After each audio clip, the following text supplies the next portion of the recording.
তো এখন হচ্ছে দুপুরের টাইম। আজকে একটু কাজ ছিল, বেরিয়েছি, এসে ভাতটাকে করে নিলাম।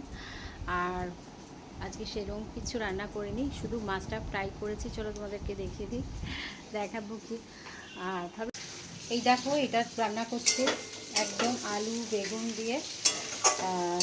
বাটটা মুড়ো আছে, আর আছে মাছের তেল। এটা দিয়ে গরম গরম ভাতে খাবো, এটা রান্না করে নিচ্ছি।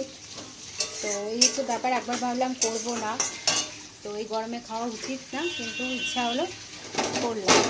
আর এখানে 2 পিস মাছকে ফ্রাই করে রেখেছি, আর এখানে সেই একটু না 2 টুকরো বড়া আছে, আলু আছে, এটা দিয়ে খাবো।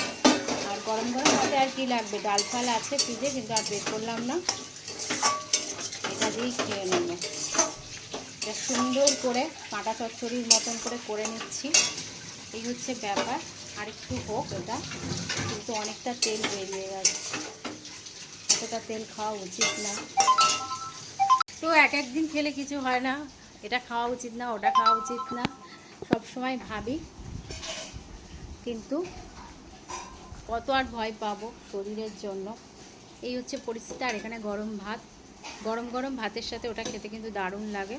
তো এটা খাবো। কার কার পছন্দ মাছের তেল, কাঁটা, এগুলো বেশ জমিয়ে খাওয়া দাওয়া হয়।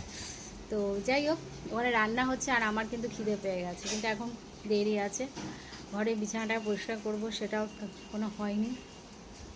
আর আমি কিন্তু হাঁপাচ্ছি আর খিদেও পেয়ে গেছে। তো চলো গরম ভাতটাও দেখিয়ে দিই। এই যে গরম ভাত, এই হচ্ছে ব্যাপার।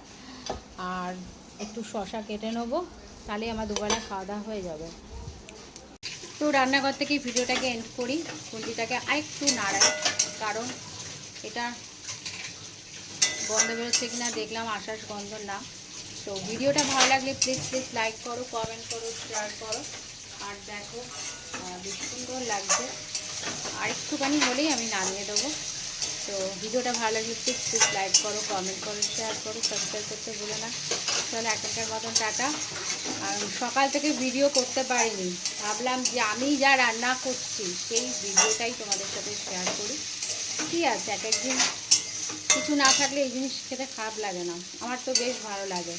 মাছের তেল, কাঁটা মানে মুড়োটা খুব ভালো লাগে আমার খেতে। তো যাই হোক, এই পর্যন্ত। চলো এখনকার মতো টাটা।